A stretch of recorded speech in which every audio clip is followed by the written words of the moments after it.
Welcome to the Inquiry Theory. I'm Micah, And I'm Ethan. and things probably look a little different to those of you who actually watch this.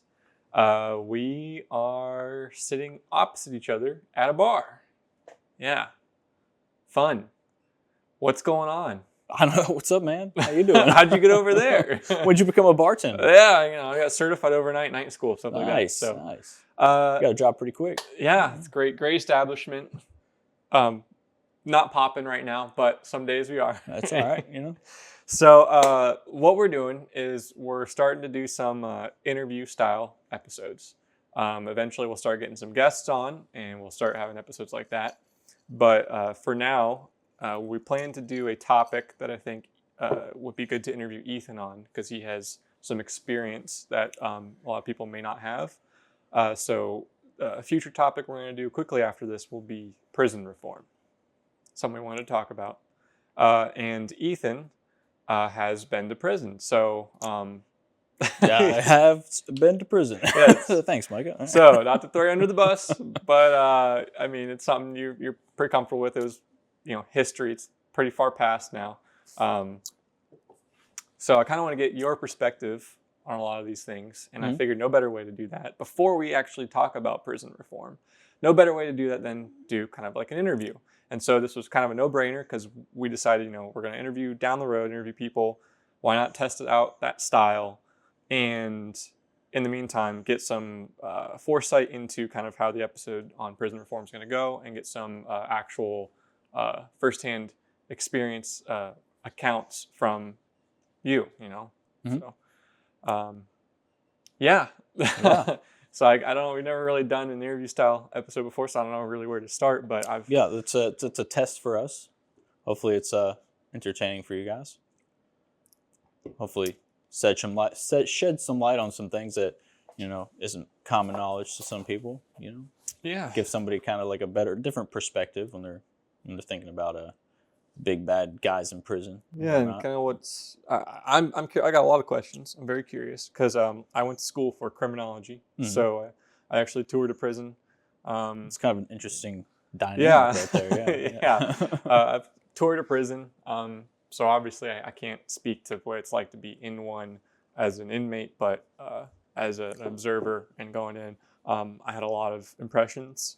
But I think it's more important to kind of hear how it was for you, because whatever mine are, I'm sure nothing. Hey, so both perspectives from both sides of the not metaphorical fence there. the regular fence. From the barbed wire side.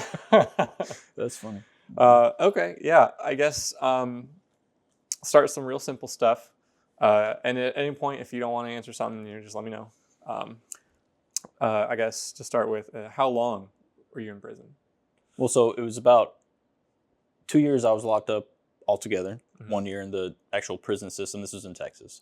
The other year in county. Okay. County jail. Yep. County jail. Okay. So that kind of, what kind of security? Was it like a minimum security then? Oh, God, no. Medium it was security? medium security. Okay. Yep. I think I toured a medium security, so that puts a little bit in perspective for me. Okay. And were you in prison for, you don't have to tell me the crime, but like, was it violent or non-violent? Oh, it's considered a violent offense. Okay. Right. Like I didn't like attack anybody. So the charge was intoxication assault with a vehicle. Okay. Right. Which is essentially a DUI during which I caused an accident. Okay. So it's classified something different. Right. Gotcha. So through the lawyering, it was violent, but you didn't attack or assault anybody. Right. But it's technically an assault charge. Okay. So, yeah. Interesting. That's so interesting. So, yeah, it's considered a violent offense. So I was housed with all like the violent offenders. Oh. So you're talking like... That's kind of what I was wondering, because that changes a lot of the experience. Which is something I didn't realize at first, and then looking back at it, I realized, well, that's kind of weird. Because like I was in there with people who like murdered other people, like all sorts of domestic assault charges, stuff like that, like just regular assault charge. Like it was people who actually like did some stuff, So was that like intimidating at any point? Like was that? Oh, for sure. Yeah. Because I had never been to jail before that. Like I'd spent 4 hours in holding once when I was like 17 for something. Sure, a lot of people. Something was expunged. So been there. Right. So. So yeah, it was definitely intimidating because I wasn't about that kind of stuff, you know. So Interesting. So, uh, okay. So then the type of people you're seeing in there. So did you get to see like? So when you're in there, you said you didn't have the idea. You didn't realize it was violent at the time. Did you realize that while you were in? Like you were housed with violent offenders at the time. Did you realize that pretty quick in there, or did not until you got out? well, no. So I knew like I was housed with people who had done some stuff because like word of what you're in there for gets around. Like so I was in it's called a pod. There's I think was it 60 beds. So there's like up to 60 people in there at one time. It's kind of like a mini I don't even know what to call it. Like but camp.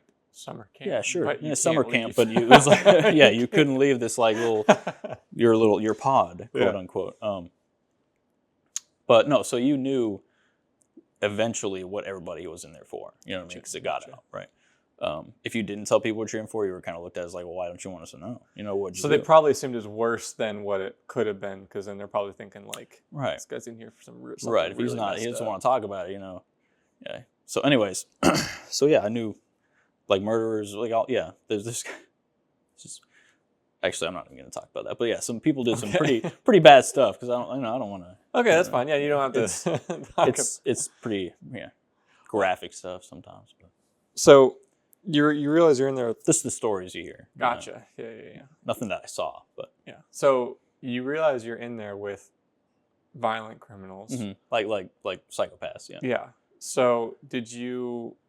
What was going through your head when you realized like I could be? But in danger? okay, so I'm sorry, I didn't get to my point. So I knew people I was housed with. I didn't know that like I was specifically housed with them because I was technically a violent offender. Gotcha, I didn't know like people were classified until afterwards. That's what I was like. Oh wow. But you knew there were violent people in there, right? Okay. But I didn't know it was any. I didn't know it was different for me than people with other charges. You thought someone who was like probably someone else could have been in there who's there for something really really small. Is what you were thinking? Right. Exactly. Okay. Yeah.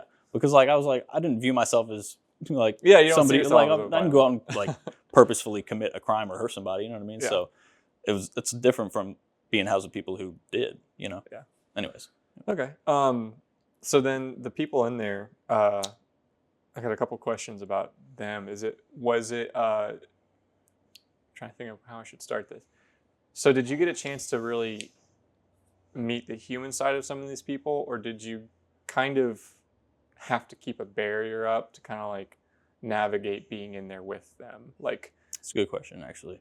Depends on the person that you're trying to interact with. So most of the time, most of the people in there are just trying to like forget about everything, you know, just because they're either waiting for a court date or they're waiting to get out, or, you know, so they're trying not to think about anything but that kind of stuff. They're trying to distract themselves. Everybody is. So they're trying to like avoid catching more time for doing anything in there. Oh, well, yeah, but that's something completely different. So when you're talking about like just, what was the question? So basically, did you get to know like these people as other people, like, or as did you people, or were they just like other like an felons inmate next to me? Right. Yeah. Right. So everybody tries to forget about what they're actually in there for, what's going on. They're trying to get through the day, trying to wake up, get to the next day, it's all just about getting to bedtime. You know what I mean? It's about going to sleep, waking up, and doing it again. Right. Mm-hmm. So people don't really try to think about why they're in there or what happened. You know what I mean? They're trying to just distract themselves. So with that being said, you're really meeting more of the actual people that they are versus like the inmate that they are. You know what I mean? They're all just trying to do the same thing. You know what I mean? Just pass the time. So the best way to do that is just to distract yourself with however you can. And that goes with just distracting yourself from why you're in there. And so since everybody's doing that, it's really nobody's in there for any reason. We're just in there. You know what I mean? All kind of just existing, going through through the motion. Right. Like we all know like why we're there, so we just kind of. So were there people there who had just kind of given up on the outside world, who just were like, I'm going to be here the rest of my life. If I get out in the next year or two, I'll just be back here anyway. Like, okay, what were those people? Definitely. Were they? I mean, because that to me that sounds very. It's very depressing almost. Not quite the word I'm looking for. Not like sad, but like, I don't know. I'd imagine that'd be pretty difficult to see someone like that who's just, they've given up. They're like, I'm going to be here my whole life, so screw it. Yeah, I mean, and certain people react certain ways, or different people react different ways. So you'll have you have people who are a little down about it, and then you'll have people who are, at least they're not wondering what's going to happen. You know what I mean? At least they're not worried about what's going to happen. Like, they know, so they can take comfort in that and just accept what is. And some people are better at that than others. So, yeah, you'll have people who are depressed about it, then you'll have the people who accept it. You know? So I'm assuming a lot of people in there probably felt, and this is where I could be very wrong in this, was there some sort of like acceptance, like they'd accepted they did something and they were there, like accountability or responsibility with their action? Or was it a lot of like they felt wronged, like they weren't justified, they weren't given just treatment or a just trial or something like that? Or is it kind of mixed? Just a mixture, for sure. Yeah. And you definitely have the people who were in there who knew they did something, and like whether or not they believe they should have been charged and been in there, just regardless, they knew they did it, but they're like, I shouldn't have been here or something. Right. For sure.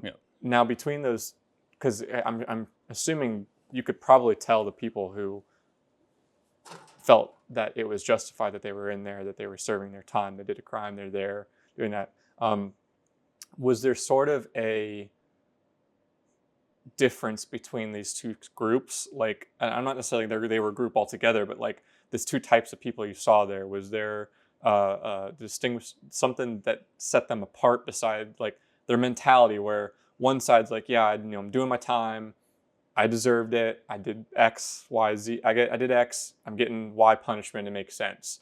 And then the other group who was like, I don't belong here, the system's out to get me, I was set up, or not even I was set up, just like system's out to get me, I was just, it's unfair, unjust, and screw the system, man. And did you see kind of like a behavior between the two that like, because in my head, I'd imagine the group who sees the system as unfair and unjust is probably going to be higher recidivism rate. They're going to be there coming back.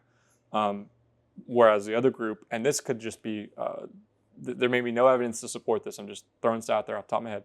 In this group, maybe they've accepted what they've done and they're trying to move past it. And once they get out, they're going to try and, metaphorically keep their noses clean. Like they don't want to end up back there. Did you see like that kind of, like one side's like, I don't want to be back here anymore, I did my time, I'm going to do my time and I'm out. And the other side's like, well, system's screwed anyway, so who cares? Like, I'll be back here anyway.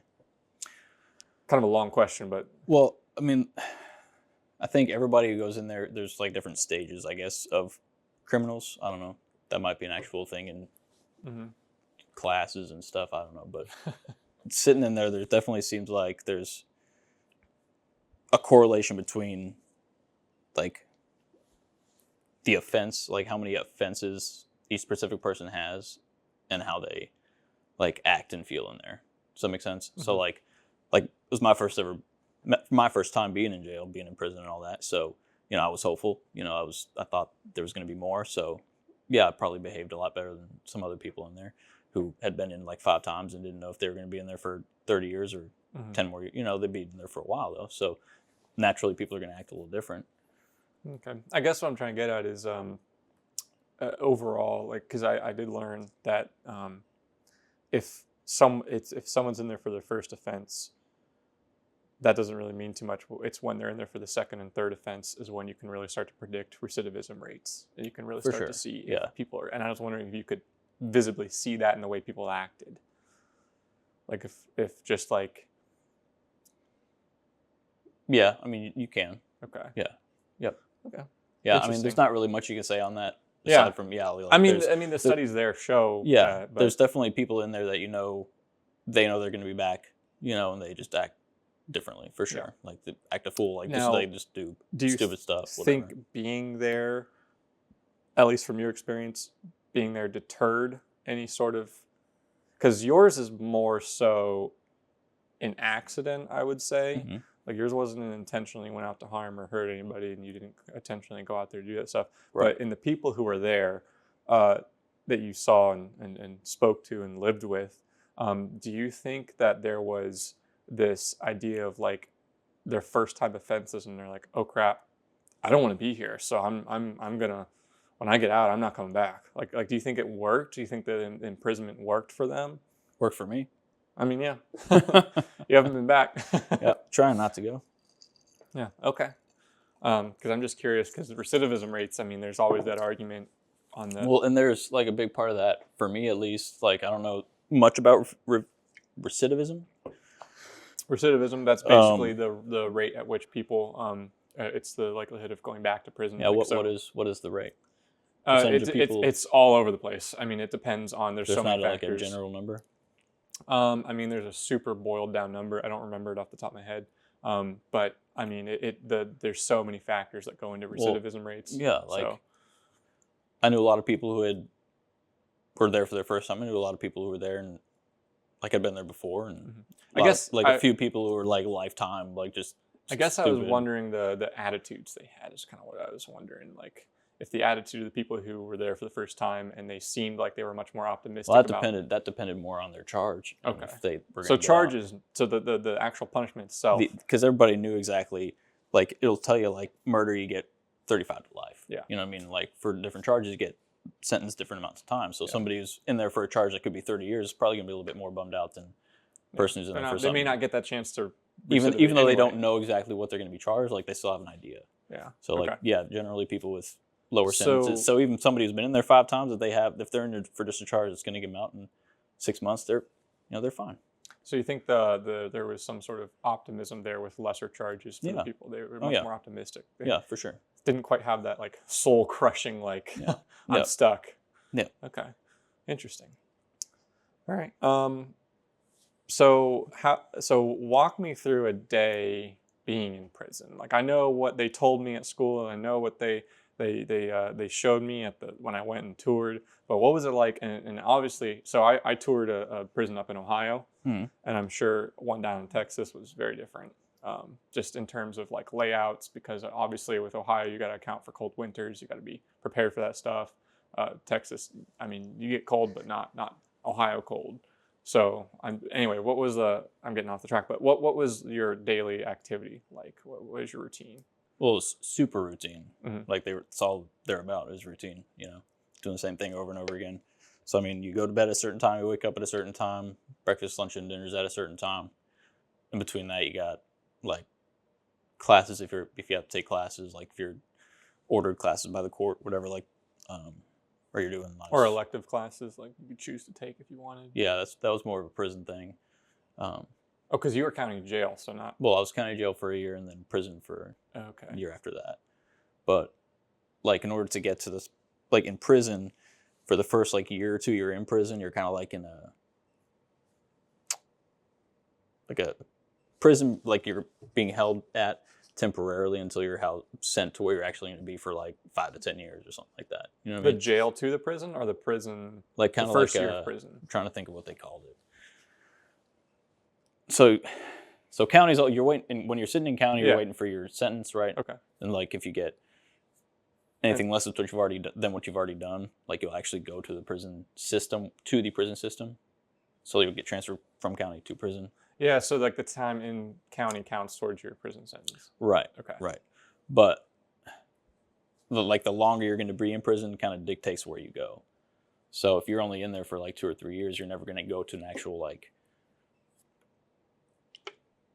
fully like it's hard to explain, I guess. Like higher security or like higher security, like just more established, like more consistent, more of a routine. Like you're gonna like same people every single day for like 5 to 10 years. You know what I mean? Okay, so that's a good question. Then what was the rate of people like people in and out all the time? Okay. Every day, and you had those like people that were there for a while. Turnover rate. That's what I was thinking of.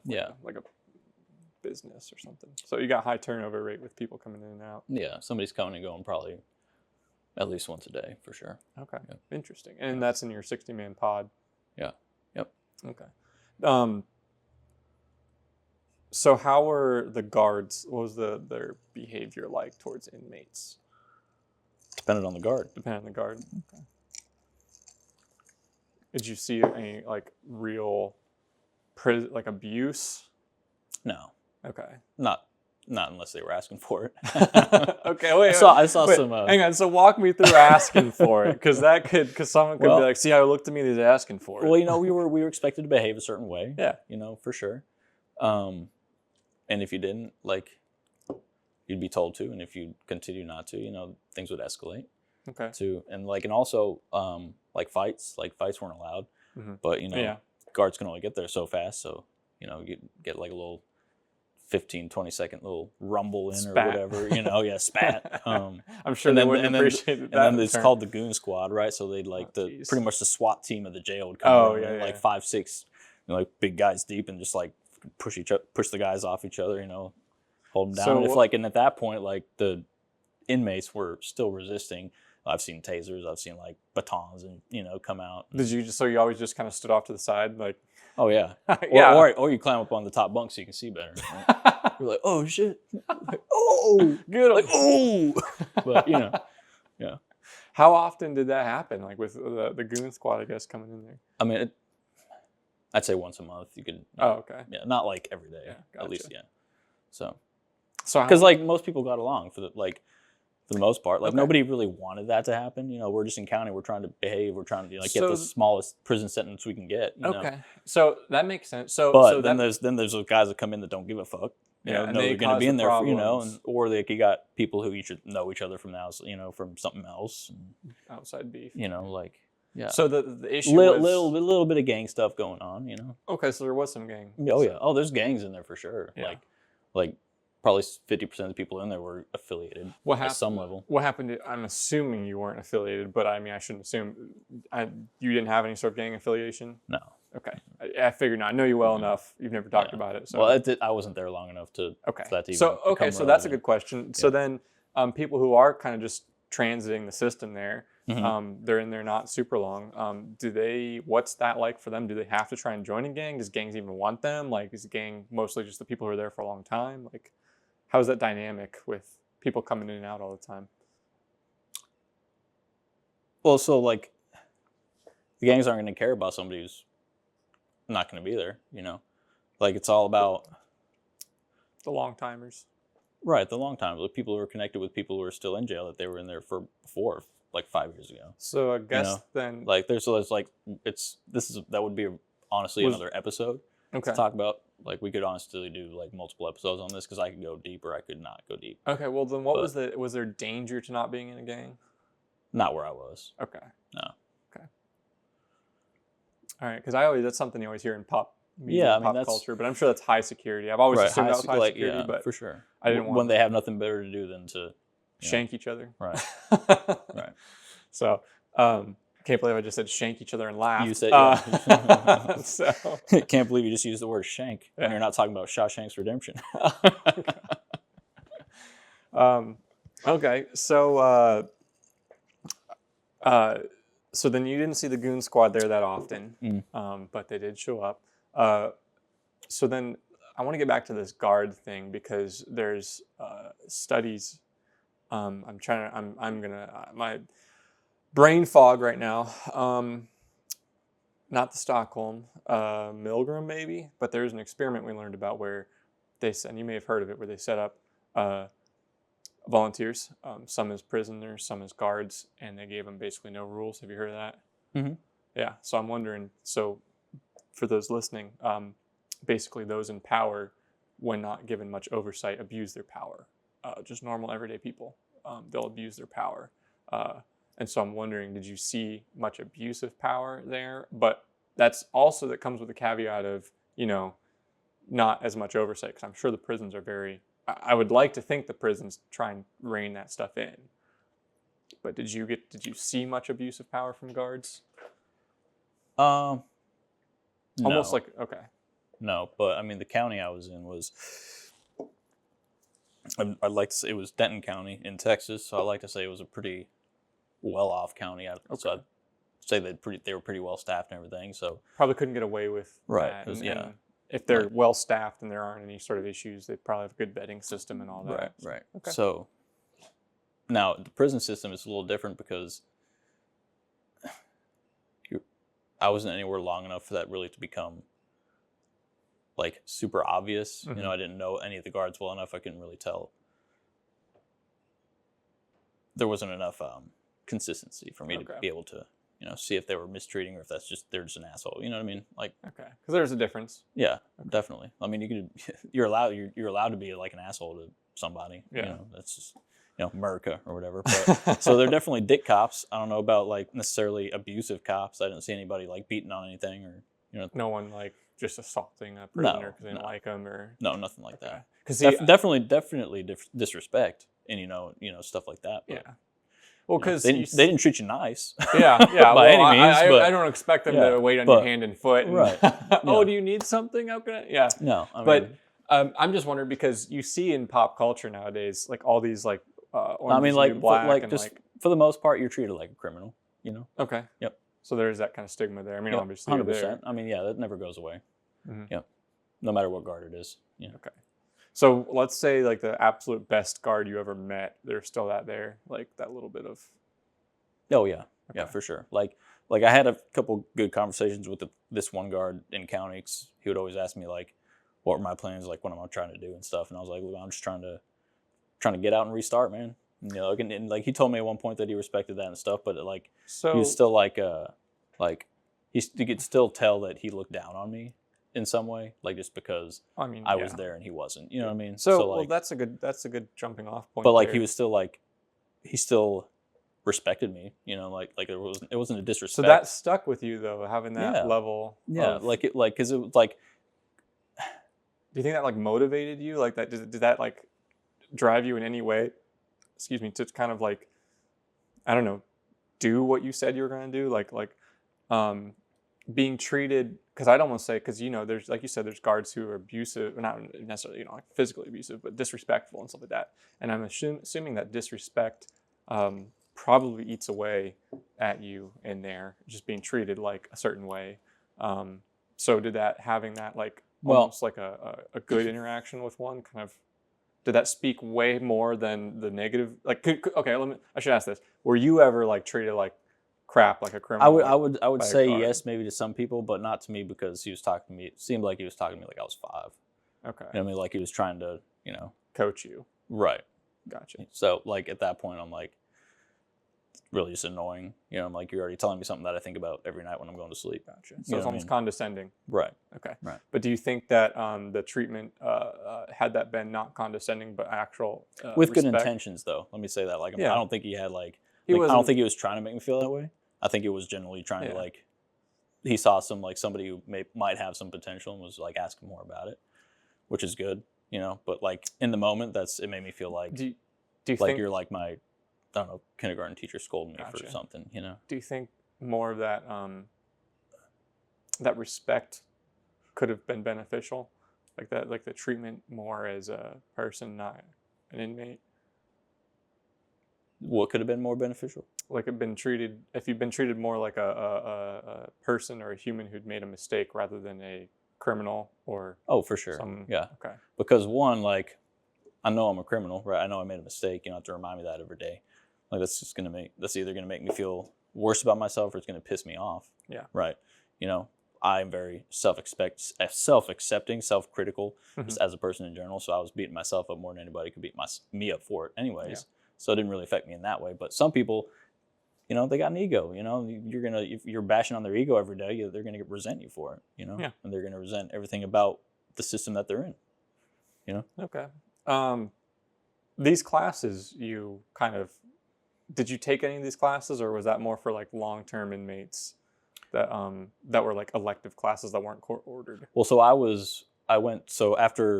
I was in county, right? I was sitting there waiting for my sentence. I was in there for a year, and then I got sentenced to 5 years in prison, right? And so after that, I went into the prison system to start serving that term, and I went to this unit that was specifically for DUI charges, because apparently it's a big thing in Texas. So they have a whole unit based on, or like, it's where you go to like for this program. It's like where you'd have to take classes on like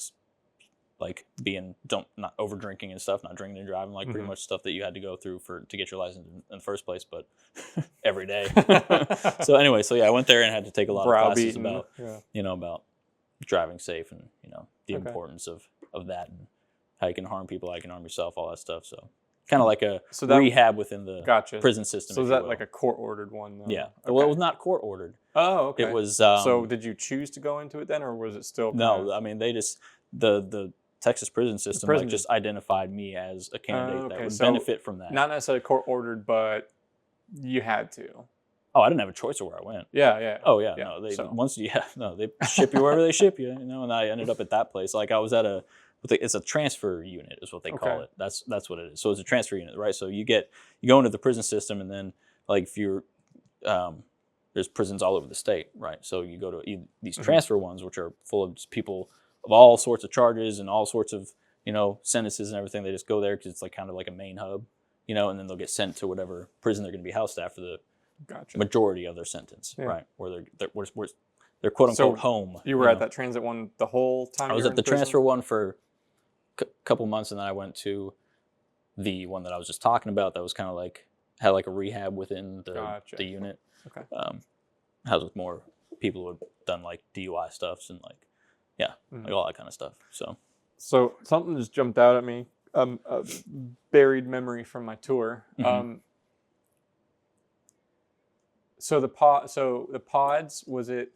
So the one I went to was fairly interesting. The one section we toured, because it was basically a gymnasium, and each inmate had a small little cubby basically where they had their bed and everything. They said, like, so there was like all 60 or however many were in there. Had like there wasn't a cell door. There wasn't like all that. Yep. Okay, so it was like that. Yeah, so that was county. Yep.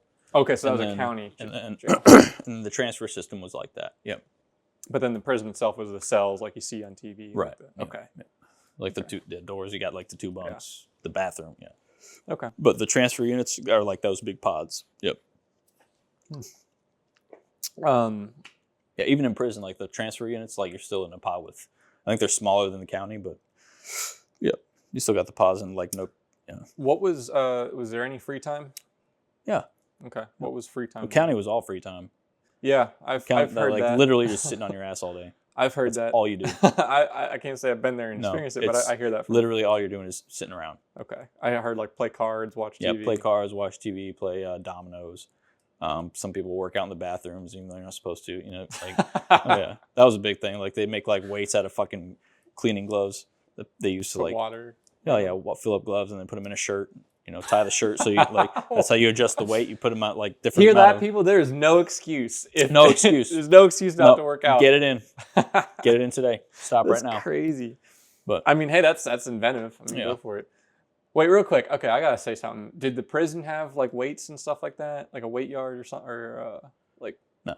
No, there wasn't any weight sets or anything. No. What about the transitory one? No. Okay. It's a weapon. No, okay, so that's what. Okay, so I've always wondered this because I see. I never saw. No. Okay, because I see. You got a basketball. In the that's not a weapon. It could be. Yeah, someone could find something to do with it. But no, because you always see in like pop culture and stuff like that. You see like they're in the yard and you see them with like a bench press. And the two things I would think. Oh, go ahead. No, go ahead. Hey, that's what I'm saying. Like I never got quite to. Okay, so maybe they did, but not an extended right. Okay, so maybe the extended stay. Because I got 5 years, right? That's not even that long of a time. I was out in 2, right?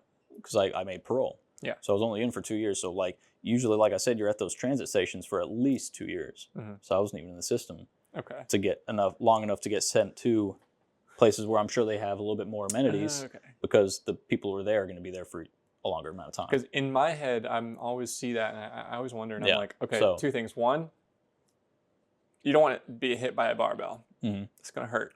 Yep. And 2, why are you making violent criminals stronger? Kind of a joke I'm playing. Obviously, everyone has a right to exercise, work out, and do all that stuff. But it's just something funny that I always thought of. I'm like, so let me get this straight. You're going to make the guy even more jacked? So when he gets out? No. Right.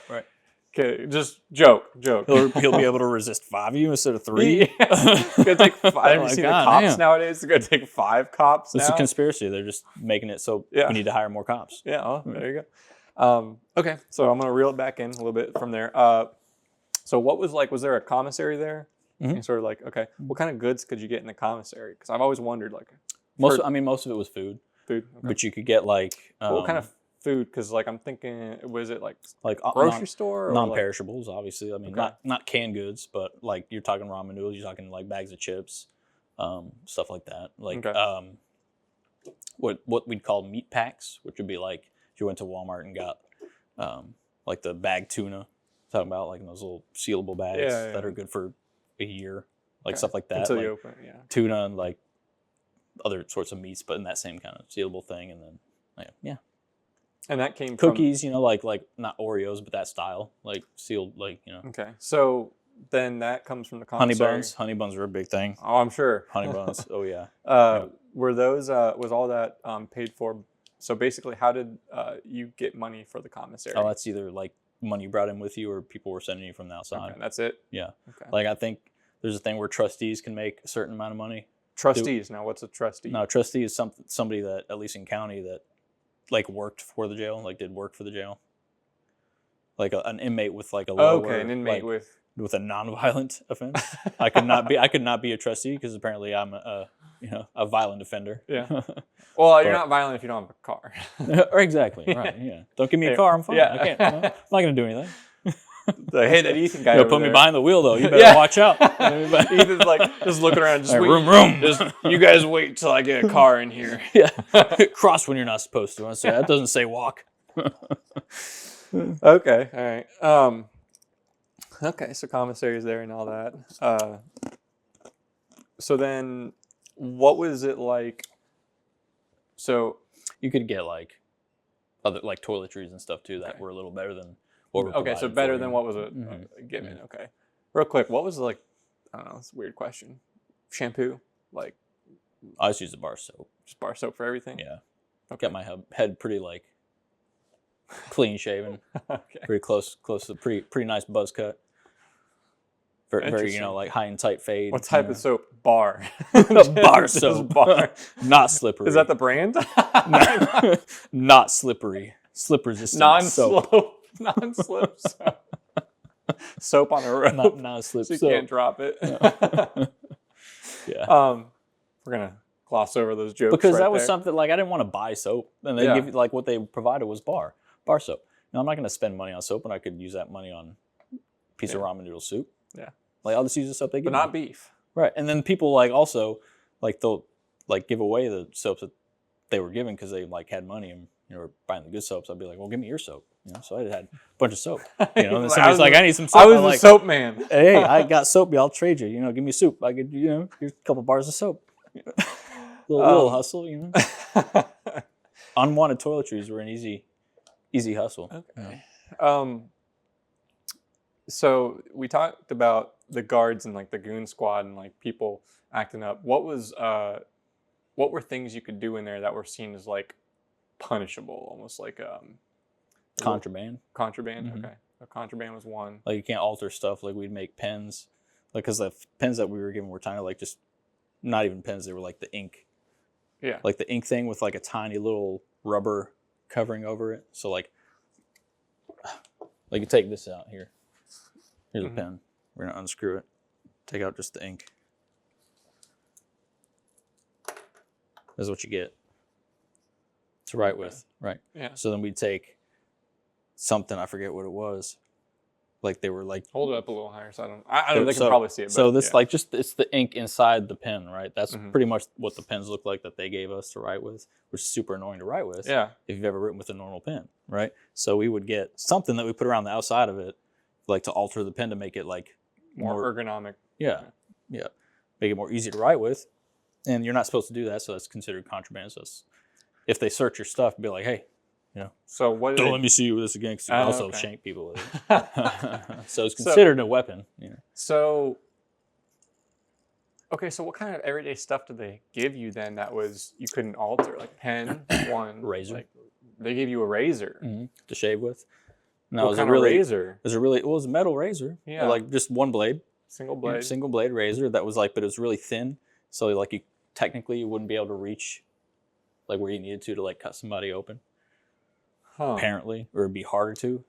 I never thought about that before. Yeah, it's like really short, really short blade, like very thin, very. Okay, interesting. Yeah. But people would still take them apart and use them to, Line up. Yep, line up and stuff like that. Yeah. Interesting. Or to like just to cut something, They find a busted razor. Why is this broken? Contraband. He's like, no, I just dropped it. No, but like there were razor blades everywhere. Like just people used to use them as a tool. Sheesh, okay. They just use them as a tool. Interesting. Yeah, but they're like really tiny. Yeah. Like you could probably still cut somebody with it for sure. Oh, yeah. But did you? So I'm trying to figure out. So did you ever run into the situations where people? I mean, I doubt it. So knowing more now of what you've said, I doubt you probably ran into any sort of real actual violence like that, like actual maybe shame. I mean, I've seen people beating the shit out of each other for sure. Yeah. But like as far as like stabbings and stuff like that, yeah. I didn't see anything like that. Okay. That I knew of. Like, hey, I don't know, maybe that somebody got somebody real quick. Well, you know, they were. But nobody bled out on the floor. No, God no. Okay. All right. I mean, not like all that stuff was kept pretty, you know, like the guards were looking over everything pretty much all the time. So. Gotcha. So is it almost like 24-hour oversight? Oh, like, it is. If yeah. anything, even there's even an overnight. Like once everybody's supposed to be laying down, there's still a guard that stays the whole time. Like at least in county, the county, the guard's there the whole time. And in prison, not so much. But gotcha. Yeah. So besides them just saying don't do that again, what were kind of punishments like for breaking, either having contraband or what else? Like, it would be solitary confinement. Would be the. Was that the only other one? Like, yeah, you're either going to get rehoused if you're getting violent with somebody else, or like if you just do something that requires punishment, like you're going to solitary. So, I have heard a little bit about what you've gone through. Yeah, before. I was in solitary for for a week which is not bad at all. Still awful. Not bad at all. It's still awful. Compared to, I say that because like I just know this people are gonna be like, oh, this dude doesn't even know what he's talking about. You know, he's only in for 2 years. I did, you know. But anyways, like, it sucks. Yeah. So what was solitary like? It sucks. So you're given a Bible, and that's it. New King James Version. Yeah. Yep. Whatever version you like, you know. As long you can have a Bible with you, and you get those. You still get your 3 meals a day, and that's it. You get to go out and walk around maybe an hour each day. Okay. By yourself. But yeah, nobody else, no human interaction besides when the guard comes by to. And what was in the room? Just the Bible and just the Bible, a desk. I had a pen if I wanted it. I think I could have paper actually. Okay. So like a few pieces of paper, a pen, and a Bible. I think. Bed was just a standard bed, or did they strip like? Well, you had like a sheet. Okay. You had a sheet, and you had like a little, not a cot. It's like a metal slab, and you were given a cushion to put on that metal slab. That sucks. Yeah. But that's just like that in regular jail. Okay. Like you got metal bunks, like, and then you're given a cushion like when you get in there. How take this with you? Oh, okay. Yeah. How did you get sent? Like, to that's solitary? my cushion. That's my cushion. How did you get sent to solitary? Oh, well, so every time an inmate leaves, right, he can like. And was this county jail or prison? This is county. Okay. Yeah, prison. I behaved myself because I was scared. Yeah. But in county, everybody's like when you leave, like you get out of jail, get rid of all your stuff, like all the stuff you've been keeping in your locker, all your contraband, all your food, like whatever you got left over. You kind of just gave away to people, right? And this old guy I was really good friends with, used to play cards with him every day. Left, gave me all his stuff. And then he had like a big old sleeping pill in there that he was prescribed, like hidden in his stuff. And then we got searched and they found it in my stuff. And they're like, well, what was this? And I was like, well, I don't know. I don't know what it is. Not mine. I thought everybody was going to eat the chips. Likely story. Right? And so they're like, well, this is contraband. You're not supposed to have this. I was like, okay. They're like, solitary. I was like, fuck. It's like, no, I made friends here. The one time the person didn't actually do anything. And this is about like probably halfway through my time in county, right? So 6 months in, I'd made some good relationships in the pod. You know, I had a routine going, and they pluck you out, and like you're not guaranteed to go back to that pod. Okay. Right. So then when I got out, I went to a completely different pod. And I was like, fuck, I don't know anybody here. I'm like, oh, what's up? Let's restart. You know, I'm Ethan. I'm in here for intoxicated. So did they know that you came from solitary? Well, yeah, because you told them. You know, like why? You know, like where you come from? You know, it was like you just now in here? Like, So you no, didn't I want was to in like tell them. solitary. You didn't want It's to like, tell them what'd you do? Oh, they found a pill in my stuff. you didn't want to tell them like I came from solitary for eating a dude's ear off. Yeah. like set yourself up from there that No, no because one's. then you're an outcast. Oh, okay. Like, I'm just trying to do my thing. I don't want anybody to look at me like I'm I'm crazy. in solitary for giving everyone Like, hey, bro, drugs. stay away from that guy. Yeah. Ethan's like, wait a minute, I'm trying to get in with everybody. I am in solitary for giving everyone drugs. Yeah. Hey.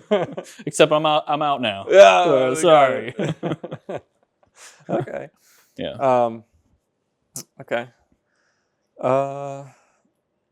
So what was some of the craziest things people were in there for that you were in there with? Like, Wow, that was something that was pretty graphic that I didn't want to. I mean, I could say it if you want. The most insane thing that this dude was in there for. viewer discretion advised. Viewer discretion advised. This may be a graphic content. So this dude like literally murdered. This murderer was in there. Slept like probably 10 beds down for me. Not enough. Not enough beds down for me. Was in there for literally stabbing his pregnant girlfriend to death. Oh. Yeah.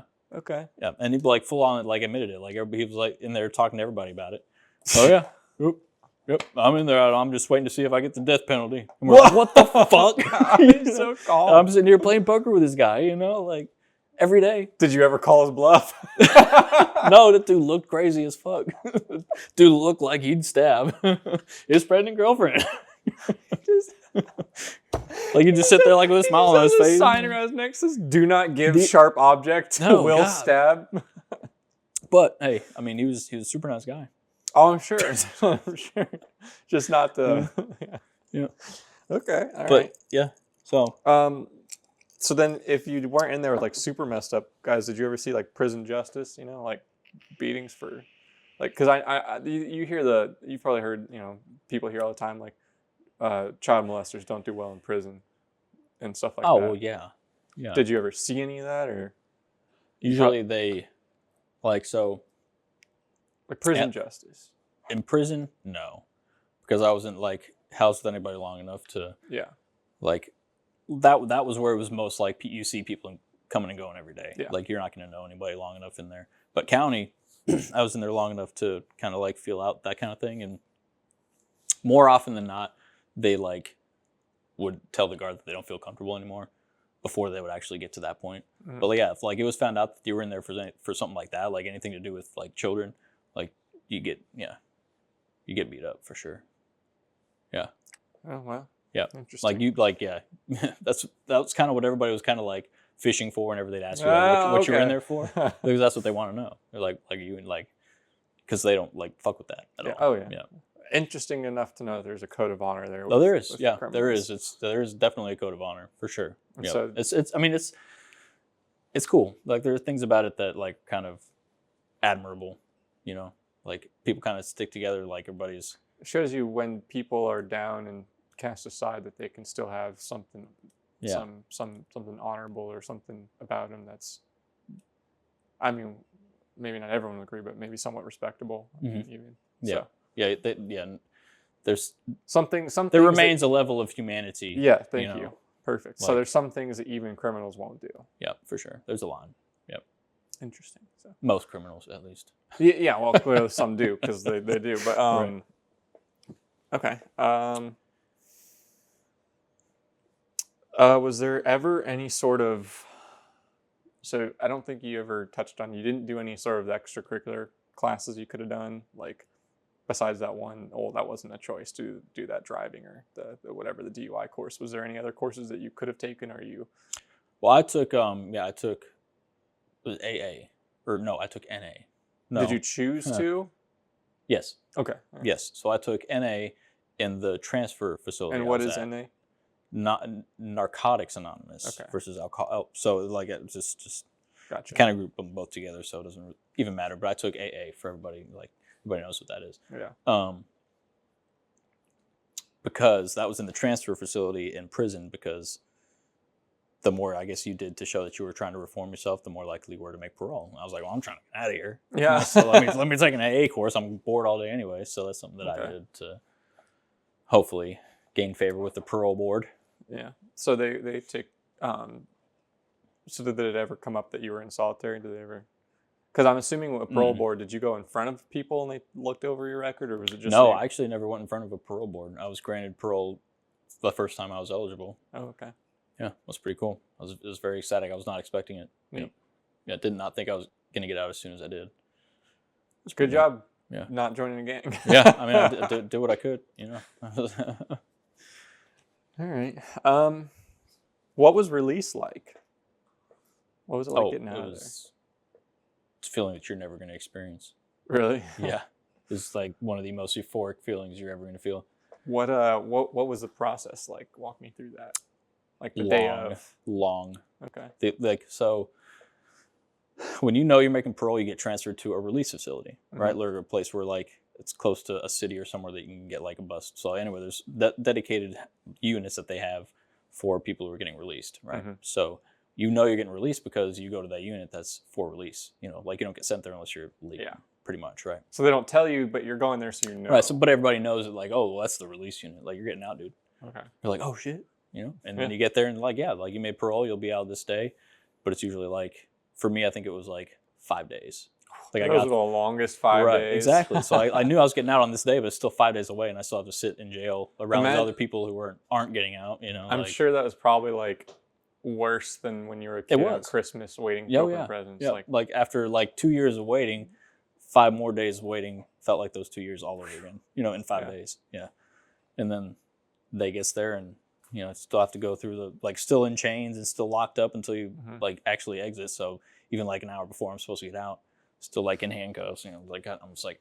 It's like, take them off. Like, I'm not really gonna do like, anything. come on, dude. Like, I'm getting out. I'm not gonna do anything. So they do all the paperwork, do all the filing, and then they just let you out the door. Yeah. Yep. Really? They give you say report here at this date to your parole officer, and then give you $50 and say like bus station's that way. Wow. Yeah. Literally. Yeah. They give you like the stuff that you brought with you. Like they give you like a pair of clothes. Like I had like an oversized button down like dress shirt and like pair of khaki pants that barely fit me, you know. Did they give you clothes or just your clothes you wore? Like no, that's what I'm saying. Like they gave me those clothes, but like you didn't get any like a white T-shirt or any like nothing. No, I'm saying they gave me that button down. They gave me a pair of khakis. That's it. Wow. Yeah, pair of shoes. I think. Yeah, obviously. What if you had like a pack of gum in your pocket when you got arrested? They give you like a year-old gum, 2-year-old. Yeah, gum. they give you back your property. Wow. 2-year-old gum. Imagine holding on to. They probably would have thrown it away. They probably wouldn't have put it in the bag. Okay. But when they like confiscated your stuff. Gotcha. Yeah. Interesting. Yep. All right. But yeah, the most euphoric feeling though, like when you find like even though I'm sitting there in khakis and a button down in the middle of Dallas, that with nothing but $50. So like I could have done anything that second. Yeah. Yeah. Oh yeah. Wow. So good. Wow. All right. Well, that's that's quite a bit. It's a lot. It's We just scratched the surface. Yeah, I know. But I don't know. I had a lot of stuff written down, and now that we went through it, I went through a couple, but the rest of it seems kind of meh. I think we did a much better off script. I didn't really have a script, but I had questions I wanted to ask, and I barely asked any of them. And I'm looking at them, I'm like, oh, you asked anything? I asked way better ones than I wrote down. Good. All right. So cool. Yeah, I think that's pretty much it. I think a lot of mine got answered probably by like the knowing the difference between the county and the jail, and you weren't anywhere like you probably answered. I think you answered most of my stuff pretty early on with just that explanation there. Yeah. So. Yep. Good. All right. Well. Yeah. Thanks for the interview. I feel like I know you didn't just get out. You've been out for years, but I have been out for what is it? When did I get out? 18. So it's been 6 years. Yeah. I feel like we should toast you. I think we should, yeah. I mean, like, it's being out. Obviously a horrible experience for somebody who, did something that they're not supposed to do, right? But I learned a lot in there. Gave me a lot of patience, that's for sure. I'm not saying I hope that anybody... Hang on. That happens to anybody, but I'm saying... Real quick, that's a great... It has lended me... Ending. What do you think... That's a great way to end this. The takeaway from it... Yeah. What do you think, was it a benefit in terms of like, because obviously you said you were in there for substance abuse and driving under the influence. So Did it help with the substance abuse issue? Did it give you perspective? Did it teach you a lesson necessarily? Like, what did you take away from that? And do you think that it helped you overall in your life experiencing what you did? Like, yeah, I think it definitely helped me. I'm not Okay. saying it helps everybody, yeah, but it was definitely beneficial for me, like as who I am, for many reasons, right? Like, helped me restart. And fortunately, I had a support system there for me once I got out, to continue what, the reform that happened to me while I was inside. But more so even than that is like I learned so much about myself, so much about like just humanity in general. I got like a perspective that not a lot of people get. I think about things and a lot differently than some people would because of what I've been through. And I think that makes me stronger, makes me more aware in society, like self-aware as well. Like, just gives me a little bit more awareness as to how everything affects everything and how people are. You know what I mean? Because like it's kind of like you're kind of different when like you're put in that situation. Like you're yourself, but you're not. And like I think people become a little bit more vulnerable while they're in there because they don't have anything to lose, right? So you're dealing with people on a more personal level, even though you don't really know them on that level. You know what I mean? Like everybody's kind of like just stripped back a little bit more than they would be. Like they don't have that shield up. You know what I mean? Yeah. That they would in normal society. So it's like, I don't know, you just kind of get I feel like I have a better understanding of people because of that than a lot of people do. So you think overall that obviously no one wants to go to prison, but you think that if people come in with the right attitude, there are certain things that can help? Yeah, people? For sure. Okay. Oh, yeah. Yeah, and like... Did you ever feel like when you were there, and a couple things here, did you feel like the system you were in, the intent was to punish, or do you think the intent was to correct? Both. You think it was both? You think it was do you think it was more one than the other? It's pretty well balanced. Okay. I think it's pretty well balanced, at least where I was, for sure. What I experienced, like there was always that, like, sense that you were being punished, because there's only certain things you're allowed to do. Like the guards did treat you like criminals, but then there was also the camaraderie of the people that you were in there with that like told each other every day that, like, it's going to be a blip on the radar here in a few years, dude. So which helped you, there. The optimism helped you kind of like push forward and kind of like want to be better, so you didn't, didn't go through it again. But neat. Okay. Yeah. So overall, you think the system, obviously the system has its flaws, but do you think that in the modern day, do you think some of its flaws are probably blown out of proportion? I think so. I think the people who are in jail and are in jail consistently should be in jail consistently. I'd say majority, if you want to take away at least drug charges, because I'm not going to weigh in on all that stuff, but like, crimes where you're purposefully committing crimes, like I think the people who are in jail should be in jail. I think people who are out and stay out, good for them. I think people who go back, knew what they were getting themselves into. Yeah. Okay, so we got a cat trying. Yeah, we got a cat count. Did I that answer your question, or did I go off on a tangent? No, you did. Okay. Because I was gonna say, so basically, it's and this is something I kind of see. It's a big waste of time. Obviously, it's something that you're wasting your life away. Like you're sitting in there, and at least the main thing that was on my mind was that the entire world's going around, and I'm sitting here, not.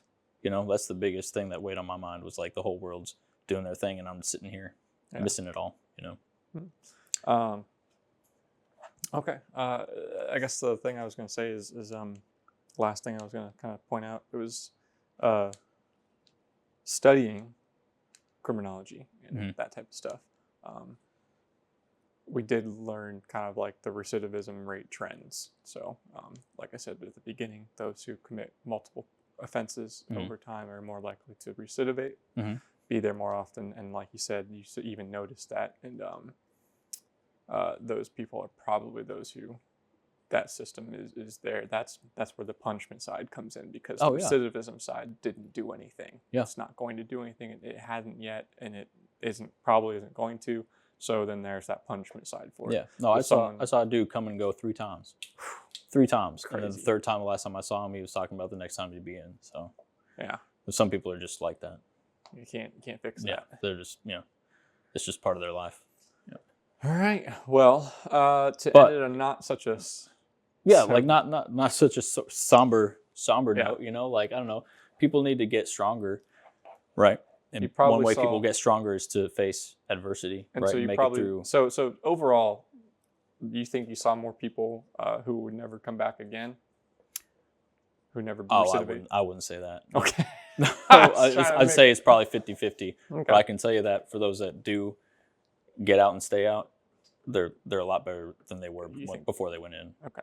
100%. So I guess my takeaway point is like for those that it works well. Yeah. Okay. Good. That's a great point, because I'll say that. I think the prison system is under a lot of flack, and I'm not saying it's perfect by any means. Yeah, it's not perfect. But I think it's blown out of proportion, the level of like, why are recidivism rates so high? Well, it's because they're not trying. But it sounds like it's blown out of proportion. Okay. Sounds like from your perspective, they try to lower the rates, make it so you're not going to come back. Yep. But those who do come back are most likely going to keep coming back. And at that point, and you got to think like half the people you're dealing with are delinquents. Literally are criminals and lifelong criminals. So I'm like, you got to keep that in mind too. And like the people are trying to do their jobs and are trying to do it well, and like half the people in there are like making fun of them for doing it. You know what I mean? It's like bullying in high school. Yeah. Like half of the inmates in there are like, "Oh, you're full of shit," like shit. Nobody cares about what you're talking about. And they're just trying to do a good thing. But all right. Well, you've been out for what, 5 years? But some of them are. I don't know. Still. So you've been out for 5 years? Some of the guards are bitches. Parting shot as we move away from the topic. Yeah, I think you've been out, what, 5-6 years? Yeah, so 2018 is when I got out. So 6 years. 6 years. Okay. Yep. My sentence was 5, so I got off parole about, let's see, 2021 is when I got off of parole. I remember going and picking you up, moving you up here to Tennessee. Yeah, I remember. Yeah. Yeah, I remember I got out in Dallas. Lindsay lived in Fort Worth. I'm like, well, I got to get over to Fort Worth. I was the only person, like I thought I was going to Tennessee, right? Mm-hmm. But then they just let me out. I didn't think I was going to get out at all, actually, anytime because I thought I was waiting on what's called an interstate compact, right? Yeah. That's where you get out of prison where you are and like go somewhere else, like across state lines, right? Because that's kind of a big deal, right? Yeah. You're on parole, like Texas. You need to know where pretty much the property of Texas, literally, yeah. Right? So it's kind of harder and a longer process to get that done. So, but then I got let out and told me like, you're living with your sister, blah, blah, blah, and like report to this parole officer. And I was like, okay. So got out, had to go to Fort Worth, got picked up by her, lived with her for a little bit. And then, you guys came down and moved me up to Tennessee.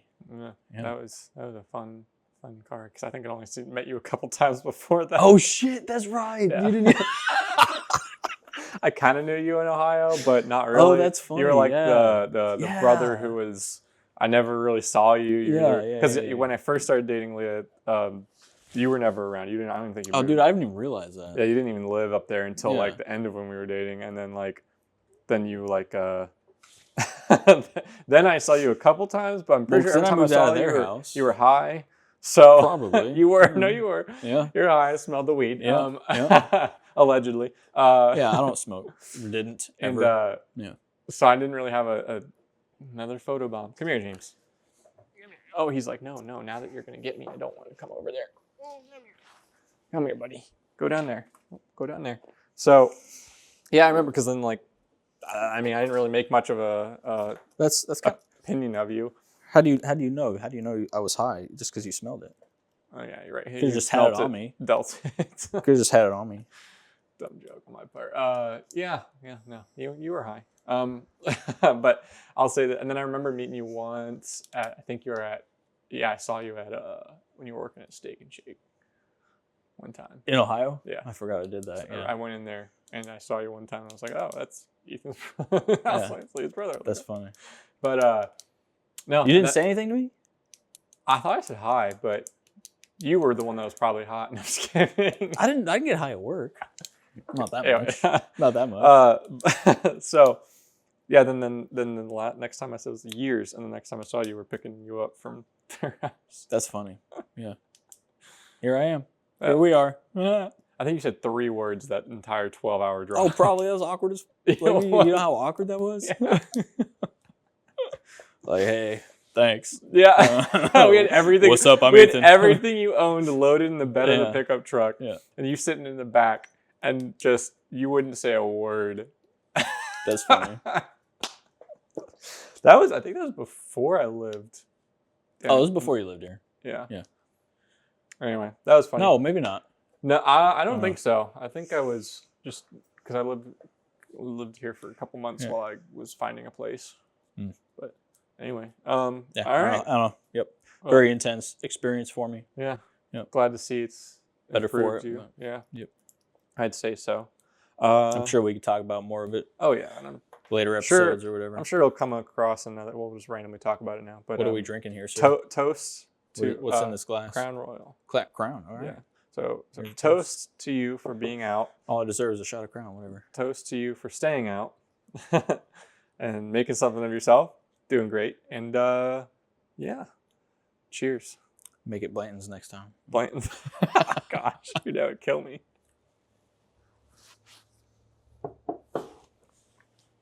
All right. Yeah. Stay out of jail, kids. Kids. Stay out of kids' jail too. Oh. You get beat up if never mind. Yeah, you get beat up if you go there. All right. Well, thank you everybody for listening. Hopefully you enjoyed this. I thought it was very productive. I enjoyed it. And I do like the style of interview-esque. We'll be finding people to interview. Don't I worry. like that. That was fun. Yeah. We'd have fun with that. But look forward to. Let us know what you guys think. You know? Yeah.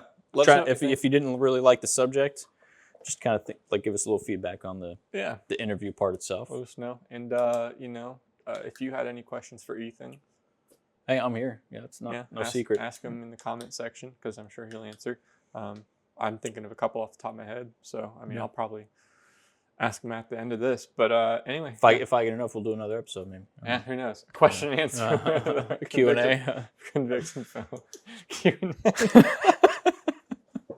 Like, oh, Bobby from Rhode Island asked. Did you ever shank anybody? Anyway, what's it like to drop the soap? No. Okay, we're ending it there. Thank you everybody for listening or watching. Leave a like, comment, subscribe. We hope that this kind of format you liked. I should have done this before. I wrote down. Paper shuffling. Yeah, shuffle paper. Yeah. All right, cool. That didn't help at all. I was going to say I kind of wrote down some outro stuff, but it doesn't apply to this one, so we'll do it in the next one. Yeah, thank you guys, and stay tuned for the next episode. Yep. Bye, Mom.